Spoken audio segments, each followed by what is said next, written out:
안녕하세요. 재미나고 속 시원한 사연 읽어드리는 사연풀이 시작합니다. 구독과 좋아요는 꼭 눌러주세요. 저는 분당에서 사는 40대 여성입니다. 제가 아이를 데리고 이혼을 했는데요. 그 과정에서 정말 죽기보다도 괴로운 일이 연달아 일어나 몸과 마음이 걸레짝이 되었어요.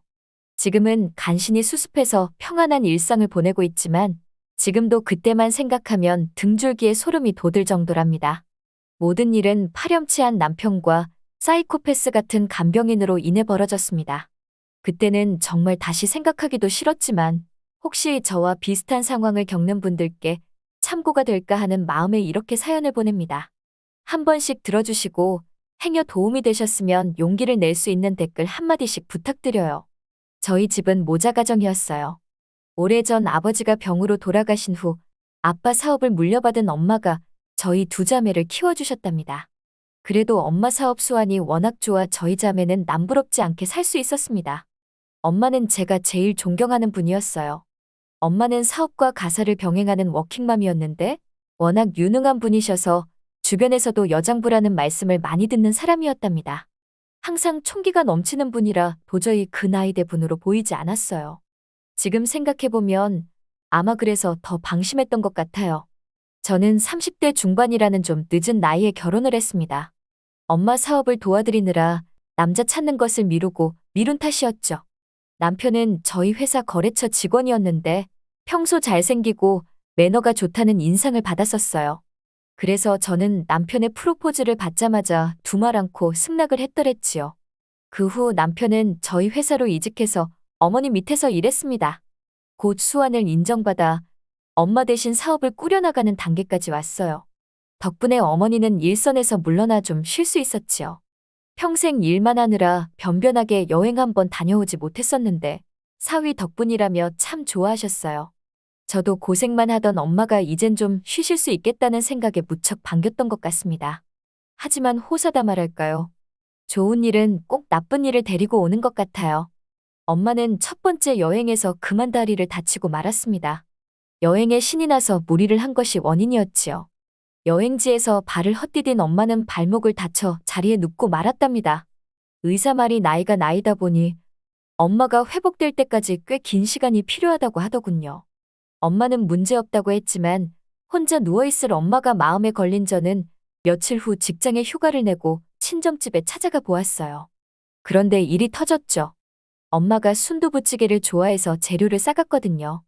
저녁에 순두부찌개를 해서 오래간만에 모녀가 같이 저녁 식사를 하려고요. 그런데 집 안으로 들어가는 순간 가슴이 철렁했어요. 집이 말도 못하게 냉골인 거예요. 꼭 사람이 안 사는 것처럼요. 엄마, 집에 있어요? 어이구 온 집안이 아주 냉골이야. 이 노친네 구두쇠처럼 보일러도 안 켜고 뭐해? 우리 엄마가 좀 짠순이라 여름에는 에어컨도 잘 안 켜고 겨울에는 보일러를 좀 약하게 트는 경향이 있거든요. 그래도 이건 해도 너무한 거예요. 섬찟한 느낌이 든 저는 일부러 큰 목소리로 엄마를 부르며 안방으로 갔습니다. 엄마가 무사히 있길 빌면서요. 엄마는 거기에 있었습니다. 이불을 칭칭 두르고 있었는데 그런데 어딘가 이상했어요. 엄마? 왜 사람 놀래키게 그러고 있어? 방은 또 왜 이렇게 차고? 혹시 엄마 보일러 고장 난 거야? 엄마는 제 질문에도 아무런 대답이 없었어요. 평소라면 제 목소리가 들리자마자 반가워하면서 뛰쳐나왔을 성격이거든요. 그날따라 거동이 이상한 엄마에게 전 낯선 느낌을 받았어요. 괜스레 무서워진 저는 더 호들갑스럽게 엄마의 손을 반갑게 맞잡았답니다. 그렇게 엄마를 붙잡고 대답이 없어도 계속 말을 걸면서 제잘제잘 떠들어댔어요. 아마 무서운 기분이 들어서 더 그랬던 것 같아요. 한참을 지나서야 엄마는 꼭 오래된 TV에 불 들어오듯이 천천히 표정이 돌아왔습니다. 그제야 절 알아보겠다는 듯이 엄마는 우리 딸 왔냐며 반갑게 맞아주셨어요. 우리 딸 왔어? 내가 깜박하고 있었네. 어서 와. 춥진 않고? 이제 정신이 좀 들어? 뭐 하느라 그렇게 정신을 놓고 있었어? 보일러는 또 왜 꺼진 거야? 응? 보일러? 보일러가 왜? 뜨뜻미지근한 엄마 반응에 제가 보일러를 확인해 보았어요. 예상과는 달리 보일러는 멀쩡했습니다. 애초에 엄마가 보일러를 킨 적이 없었던 것이에요. 저는 잔소리를 하면서 보일러 세팅을 다시 했습니다. 하지만 깊게 생각하지는 않았어요. 단순히 엄마가 다리를 다치는 바람에 좀 정신이 없었구나 하고 넘어가 버리고 말았던 것이에요. 제가 서둘러 순두부찌개를 끓여서 엄마랑 저녁 식사를 했어요. 엄마 입맛은 여전해서 제가 끓인 순두부를 아주 좋아하시더라고요. 우린 그렇게 맛있게 먹고 이런저런 이야기를 했어요. 아빠 돌아가신 이후 엄마가 사업을 이어받은 이야기, 일하면서 애 둘을 키우느라 힘들었던 이야기 등등 오랜 이야기를 나눴습니다. 그러다 보니 엄마가 고생했던 세월이 떠오르면서 눈물이 왈칵 나더군요. 그래도 딸 둘 다 결혼시키고 손자까지 보았으니 이젠 안심해도 된다고 말했지요. 이야기를 한참 나누었더니 시계가 너무 늦어버린 것이었어요. 집으로 돌아가기에는 너무 늦은 시각이라 남편에게 전화를 했죠. 남편은 제 말을 듣고는 친정에서 자고 오는 거라면 걱정 없다며 흔쾌히 동의를 해주었습니다. 제가 전에도 가끔 친정에서 자고 오거나 친구들과 함께 놀러 갈 때가 있었거든요. 남편은 그때마다 언제는 선선히 허락을 해주었지요. 이때만 해도 저는 그런 남편이 참 고마웠습니다. 엄마랑은 자기 전에도 이야기를 많이 했지만 이대로 밤을 지새울 수도 없어서 이내 잠자리에 들었어요. 엄마 방 침대에 같이 누우려니 꼭 어린 시절로 돌아간 것 같았지요. 더 이야기를 하고 싶었는데 오래간만에 엄마랑 이야기를 하느라 금방 잠이 들었던 것 같아요. 그런데 사건은 다음날 터지고 말았습니다. 잠결에 욕실에서 물소리가 들려왔어요. 엄마가 샤워를 하나 보다 싶었는데 이게 웬걸 아무리 시간이 지나도 물소리가 꺼지지 않는 거였어요. 저는 정신이 번쩍 들었습니다. 혹시라도 다리가 불편한 엄마가 욕실에서 넘어지기라도 했나 싶었지요. 단숨에 욕실까지 달려가서 문을 활짝 열었습니다. 그리고 너무 놀라서 그대로 우두커니 서 있고 말았어요. 엄마는 파자마를 입은 채로 샤워를 하고 있었습니다. 샤워기에서 물이 쏟아지는데도 옷을 그대로 입고 있더라니까요. 그러면서도 뭔가 이상함을 느꼈는지 자꾸만 샤워기와 온도 조절기를 번갈아 보고 있었어요. 하지만 본인이 옷을 입고 있다는 것은 눈치채지 못한 것 같았지요.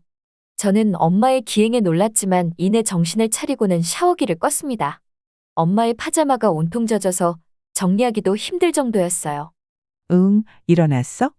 요새 이상하게 샤워기가 상태가 안 좋은 것 같아. 사람 불러서 고치던지 해야지 원. 엄마는 샤워기를 가리키며 횡설수설 변명을 했어요. 아마 제 분위기가 이상하다는 것을 엄마도 눈치챈 것 같았어요. 저는 떨리는 마음을 진정시키고 물바다가 된 욕실 뒷정리를 했습니다. 그리고는 최대한 평온한 목소리로 엄마에게 말을 걸었어요. 엄마, 내가 병원 알아볼 테니까 나중에 시간 내서 같이 가자. 다친 다리 말고 다른 쪽 병원에. 원, 얘는? 엄마 다리가 좀 불편해서 그렇지 말짱하거든? 하지만 제가 계속 권하니까 엄마는 마지못해 병원을 가기로 했어요. 저는 남편이 퇴근할 때를 기다려 엄마의 상태에 대해 이야기를 했습니다. 남편은 자기 문제처럼 걱정을 하고는 어머니가 걱정이라며 꼭 큰 병원에 가서 제대로 진료를 받으라고 신신당부를 했습니다. 그러면서 갑자기 뭐가 생각났다는 듯이 한 가지 제안을 하더라고요. 당신 요새 너무 지친 것 같아. 애들 돌보랴, 집안일 하랴, 거기에 어머니까지 신경 쓰느라 당신 꼴이 정말 말이 아니야. 그렇다고 엄마를 저렇게 내버려둘 수는 없잖아. 내가 좀 힘들더라도 내 엄마는 내가 건사해야 않겠어? 당신 효녀인 건 나도 잘 알아. 하지만 그렇다고 당신 몸이 무쇠도 아니고 계속 그렇게 지내다간 못 버틸걸? 그래서 말인데 도우미를 부르는 게 어때? 당신 못 올 때 도우미가 옆에 있으면 어머니도 든든하고 좋잖아. 남편 말에도 일리가 있었습니다. 아이들이 점점 커가는데 제가 엄마를 건사하겠다고 두 집 살림을 살다간 제 건강도 얼마 못 가서 해칠 것이 뻔했기 때문이었죠. 저는 남편의 제안에 더 이상 반대를 하지 않고 동의했습니다. 얼마 후 남편이 지인의 소개를 받았다며 젊은 여성을 데려왔더라고요. 앞으로 어머니를 모실 사람인데 간병 도우미로 전문적인 훈련을 받은 분이라고 했습니다. 저는 처음에는 좀 얼떨떨하더라고요. 예상보다 훨씬 젊고 예쁜 사람이라 이런 사람이 과연 엄마를 잘 간병할 수 있을지 의문이 들었습니다. 잘 부탁드려요. 저희 엄마가 좀 괴팍한 구석이 있지만 본성은 좋은 분이에요. 암요, 만풍 놓으시고 어머님 건강은 걱정 놓으세요. 말이 아주 딱 부러지는 아가씨였습니다. 그 태도에 결국 채용을 마음먹었지요. 실제로 며칠 후 엄마 집에 찾아가니까 집이 몰라보게 달라졌더라고요. 노인 이불 빨래에 약까지 꼬박꼬박 챙겨주는 모습이 어찌나 야무진지 한시름 놓겠더라니까요. 역시 간병 교육을 제대로 배운 사람은 다르다 싶었습니다. 마음을 좀 놓고 보니 집도 그렇고 회사도 그렇고 일이 정말 산처럼 쌓여 있더라고요. 그렇게 밀린 일거리를 처리하니까 시간이 또 저만치 흘러 있었습니다. 그런데 엄마가 어떻게 지내나 궁금해서 전화를 했더니 아무리 계속해도 통화가 안 되는 거였어요. 차츰차츰 불안해지더군요. 나중에는 도저히 안 되겠다 싶어서 회사를 일찍 나와 남편에게 전화를 걸었습니다. 남편이 받자마자 저는 친정에 다녀오겠다고 했지요. 남편은 제 목소리가 불안한 것이 느껴졌는지 자상하게 말하더군요.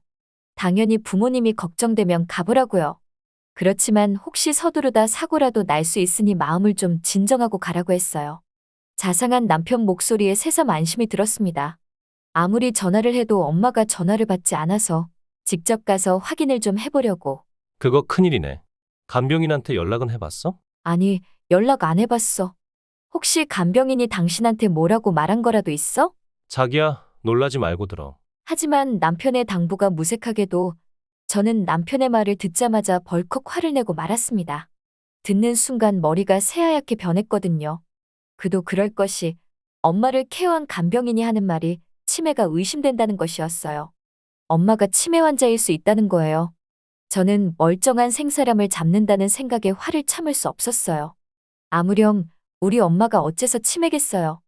뭐 간병인은 무슨 말을 그렇게 함부로 해? 우리 엄마가 치매? 웃기지도 않네. 정말. 대체 간병인이 우리 엄마를 언제 봤다고 그런 소리를 하는데? 그리고 당신도 지금 그 얘기 믿는 거야?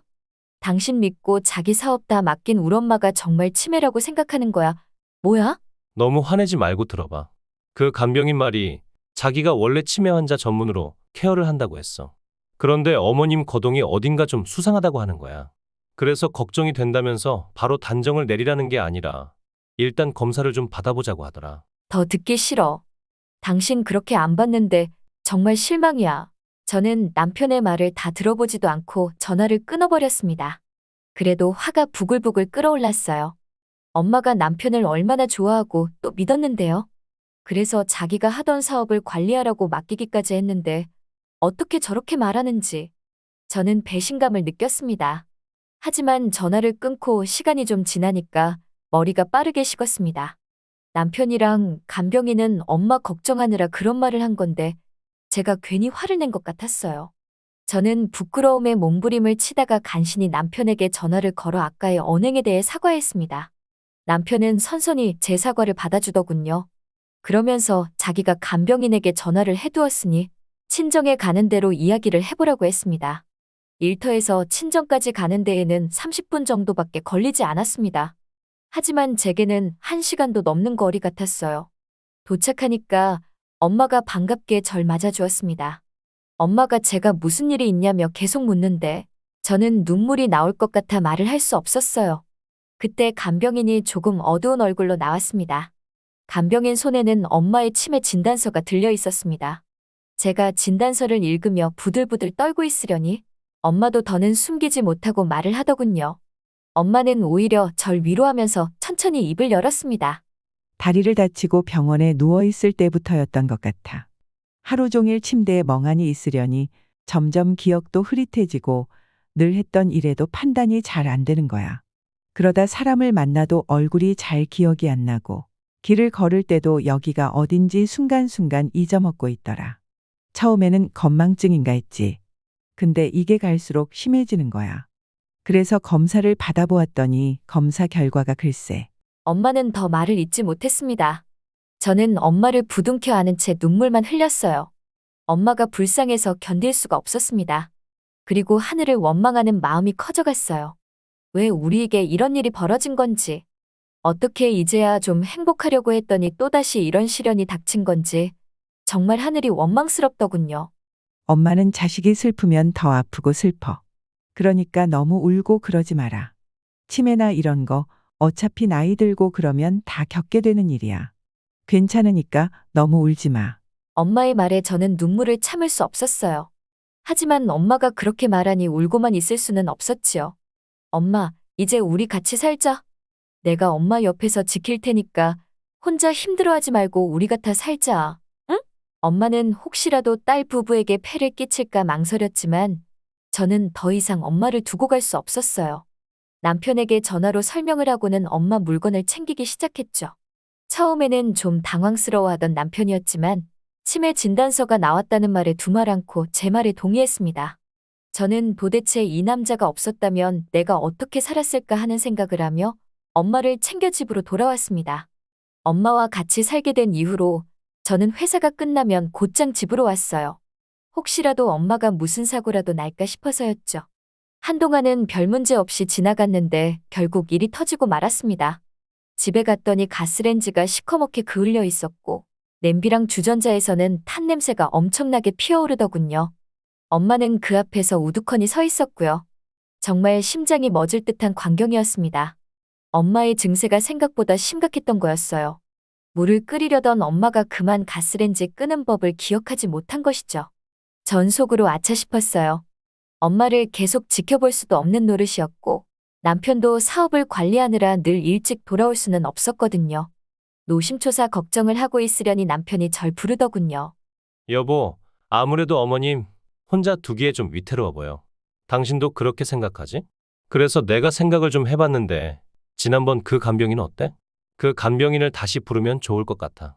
당신도 그 간병인 좋아했잖아. 귀가 번쩍 뜨였습니다. 엄마의 치매 증상을 제일 먼저 알아본 사람이 그 간병인 아가씨였지요. 제가 전화를 걸어 다시 엄마를 맡아줄 수 있느냐고 했더니 마침 케어하던 환자가 없던 차라며 흔쾌히 승낙해 주었습니다. 그렇게 간병인은 다시 어머니를 케어하게 되었어요.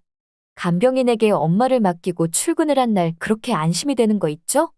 집에 전문가가 있다고 생각하니 한결 마음이 든든했습니다. 덕분에 회사 일도 잘 풀리는 것 같았어요. 이후에도 간병인은 엄마를 케어했고 엄마가 사고를 저지르거나 다치는 일도 없었지요. 전 너무나 기뻤습니다. 그런 제 모습을 본 울 남편도 너무 좋아하더라고요.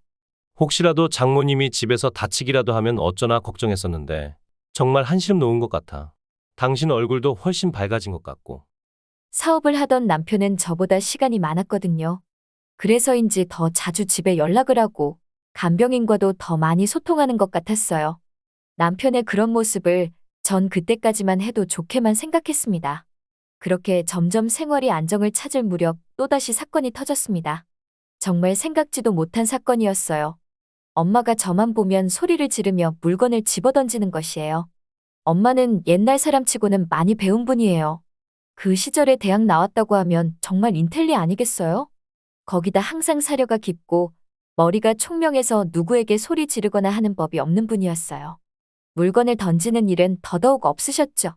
엄마는 심지어 어린 시절 저를 야단칠 때에도 회초리를 드는 일이 없던 분이에요. 그런 엄마가 180도 다른 태도를 보이니 정말 황당할 노릇이었어요. 정말 크게 충격을 받았어요. 엄마가 화를 내며 악다구니를 치는 모습에 정신이 나갈 것 같았지요. 그래서 몇 번씩이나 심호흡을 하고는 엄마를 껴안고 진정시켰어요. 다행히도 어느 순간부터는 엄마도 진정을 하더라고요. 그날 저는 엄마를 껴안고 한참을 울었답니다. 그 뒤에도 종종 그런 일이 있었어요. 아니, 점점 심해지시는 것 같았죠. 전 처음에는 치매가 참 무서운 병이라고만 생각을 했는데 어느 날 제가 무언가를 발견하고야 말았던 것입니다. 더러워진 엄마 손을 씻기느라 소매를 걷었는데 아니 거기에 본 적 없는 멍자국이 있는 게 아니겠어요? 전 쏘스라치게 놀랐습니다. 가만히 생각해보니 제가 있는 날에는 엄마가 소리를 지르는 법이 없었는데 꼭 간병인이 오는 날이면 그 다음날 증상이 심해지더라고요. 그래서 혹시 낯선 사람이 익숙하지 않아서 그런가 했는데 아무래도 뭔가 이상한 느낌이 들었어요. 결국 저는 아무도 모르게 집안 곳곳에 CCTV를 설치했습니다. CCTV는 간병인은 물론 남편도 모르는 것이었어요. 간병인에게는 당연히 말하지 않았고 혹시 남편은 펄쩍 뛰며 반대라도 할까 싶어서 애초에 말을 안 했던 것이에요. 그렇게 CCTV를 설치하고 몇 주가 지난 뒤였어요. 혼자 밤에 컴퓨터를 켜고 그동안 모은 영상을 훑어보았는데 머리를 망치로 맞은 것 같았습니다. 영상에는 간병인이 엄마를 마구 학대하고 있었던 것이었어요. 제 눈을 의심할 지경이었습니다. 저 예쁜 간병인이 저렇게 친절한 사람이 어떻게 저런 짓을 몰래 할 수가 있을까요? 보는 동안에도 정말 믿기지가 않았죠. 간병인은 엄마를 마구 야단치고 간혹 손찌검을 하기까지 했어요. 이유는 다양했죠. 밥을 제대로 먹지 않는다는 이유, 대소변을 제대로 못 가린다는 이유, 심지어 멍하니 서 있는다는 이유로 엄마에게 마구 소리를 지르고 화풀이를 하더라니까요. 그러는 동안 엄마는 겁에 질려 아무런 말도 못하고 있었습니다. 간병인은 정말 사이코패스가 따로 없었습니다. 나이든 노인이 불쌍하지도 않은지 실컷 소리를 질러 구석으로 내몰더군요. 그러더니 TV를 마음대로 틀어서 웃고 깔깔거리고 보고 있던 전 눈물이 나왔어요. 하지만 그 다음 광경은 제가 상상조차 못하던 것이었습니다. 남편이 간병인과 미래를 하는 것이었어요. 남편은 엄마의 사업을 관리하느라 저보다 시간이 많았었거든요. 그래서 배달을 하거나 사람을 만난다거나 하는 이유로 꼭 사무실에 있는 게 아니었거든요. 그런데 남편은 그 점을 이용해 한 주에도 몇 번씩이나 간병인을 만나러 오던 것이었어요. 남편이 집에 들어오니까 간병인은 마치 자기가 아내라도 된 것처럼 찰싹 붙어서 아양을 떨더군요. 둘은 저희 엄마가 있는 집에서 태연히 입을 맞추고 방에 들어가서 몇 시간씩이나 나오지 않기도 했어요. 말 그대로 부부나 다름없어 보였어요. 저는 더 이상 영상을 보고 있을 수 없었습니다. 저는 그 자리에서 바로 경찰서로 갔어요. 간병인의 학대 영상을 증거로 노인복지법 위반으로 고발했고 남편에게도 귀책 사유를 물어 이혼 소송을 걸었습니다. 다 끝내고 나니까 날이 어둑어둑해졌더군요. 전 끓어오르는 분노를 억누르며 집으로 향했습니다. 간병인은 아직 눈치를 못 챘는지 천연덕스럽게 절 맞이하더군요. 당신, 내 남편이랑 하는 짓을 내가 모를 줄 알았어? 바람 피우느라 아주 정신이 없지?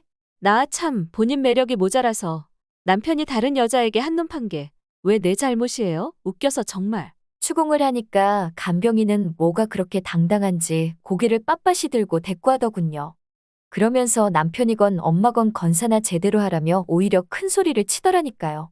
더 들어볼 것도 없었습니다. 저는 그대로 따귀를 올려붙였지요. 간병인은 얼굴을 부여잡고는 이게 무슨 짓이냐며 폭행으로 소송을 걸겠다고 악다구니를 쳤습니다. 하지만 저는 코웃음을 쳤지요. 이미 간병인이 엄마를 학대한 영상이 가득했으니까요. 전 당신이 울 엄마 괴롭히고 때린 거 다 찍어뒀으니까 앞으로 법정에서 보자고 했지요. 콩밥 먹을 각오하라고 하니까 아무 소리도 못하더라고요. 저는 머뭇거리는 간병인의 엉덩이를 걷어차다시피 해서 집에서 내쫓았습니다. 바깥에서 뭐라고 떠들고 있었지만 그대로 문을 쾅 닫아버렸지요. 한참 동안이나 바깥에서 서 있던 간병인은 터덜거리며 사라졌습니다. 제가 거실 소파에 앉은 채 기다리고 있으니까 퇴근 시간을 훌쩍 넘겨서 남편이 왔습니다. 남편은 간병인에게 이미 모든 것을 들었는지 잔뜩 움츠러들어 있더군요. 남편은 간병인이 먼저 유혹을 했니, 자기가 잠시 정신을 나갔니 주섬주섬 변명을 해왔습니다. 허나 저는 이미 마음을 정한 다음이었어요. 한때는 사랑했던 사람의 구차한 변명을 더 듣기 싫어서 당장 짐 싸서 이 집에서 나가라고 했지요. 당신, 울 엄마가 당신을 마음에 들어해서 사업까지 맡겼던 거 잊었어? 다행히 그 사업체 명의가 아직 내 것으로 남아있어. 이제 넘볼 생각은 하지도 말고 어서 이 집에서 꺼져. 자기야, 내가 순간 정신이 나갔었나 봐. 한 번만 용서해주라. 딱 한 번만 용서해주면 내가 진짜 잘할게. 자기야, 제발 용서해주라. 남편은 순간 아차 싶었는지 바닥에 꿇어 엎드려 싹싹 빌더군요. 정말 남자가 그렇게 비굴해질 수 있다는 걸 그날 처음 알았습니다. 저는 아무런 말도 없이 남편이 용서를 비는 소리를 한참이나 듣고 있었어요. 남편의 사과의 마음이 움직인 것이 아니라 너무 기가 차 말도 나오지 않았거든요. 제가 아무 말도 없이 가만히 내려다보고 있으니까 남편도 좀 낌새가 이상한지 제 눈치를 살피더라고요. 전 말없이 문을 가리켰습니다. 남편도 이제 체념을 했는지 더 이상 가타부타 없이 집을 나갔지요. 그렇게 한 차례 폭풍이 휘몰아치고 나자 방에서 자는 줄 알았던 엄마가 어느새 제 옆에 다가왔어요. 하도 화를 내서 그런지 제 어깨가 심하게 떨리고 있었거든요. 엄마는 말없이 절 껴안은 채 한참이나 같이 있었습니다. 저는 어린애처럼 엄마 품에서 펑펑 울었어요. 그 뒤로 그 사이코패스 같은 간병인은 법의 심판을 받았습니다. 이제 보니 지난번 집에서도 비슷한 혐의가 있었나 봐요. 그것까지 모조리 들킨 간병인은 징역살이까지 하게 되었습니다. 남편은 저에게 이혼을 당했고 양육권도 다행히 저에게 돌아왔습니다. 남편은 사장님 소리 듣던 사업체에서도 쫓겨나 거액의 위자료까지 무는 신세가 되었지요. 그 뒤로도 남편은 몇 번이나 저를 찾아와 다시 합치자며 용서를 빌었지만 저는 단칼에 거절했습니다. 이후 저는 남편이 뱉어낸 위자료로 새로운 간병인을 고용했습니다. 이번에는 정말 참하고 어진 분이라 엄마 안색도 무척 밝아지셨어요. 그 뒤로 엄마는 욕하거나 물건을 던지는 일이 없어졌습니다. 주변에서는 저에게 치매 걸린 부모 돌보는 일이 힘들지 않냐고 묻곤 합니다. 하지만 그럴 때마다 제 대답은 똑같아요. 그동안 사느라 엄마 얼굴도 자주 못 보고 살았는데 요새는 하루하루가 그리운 어린 시절로 돌아온 것 같다고요. 앞으로도 엄마 건강하게 잘 모셔서 오래오래 행복하게 같이 살 거라고 그렇게 다짐하며 또 하루를 보내고 있어요. 제 사연은 여기까지입니다. 지금까지 들어주신 여러분께도 행복한 시간이 찾아오시길 바라며 이야기를 마칠까 합니다. 채널에는 재미난 사연과 이야기 많으니 다른 것들도 들어주세요. 앞으로도 많은 시청 부탁드립니다.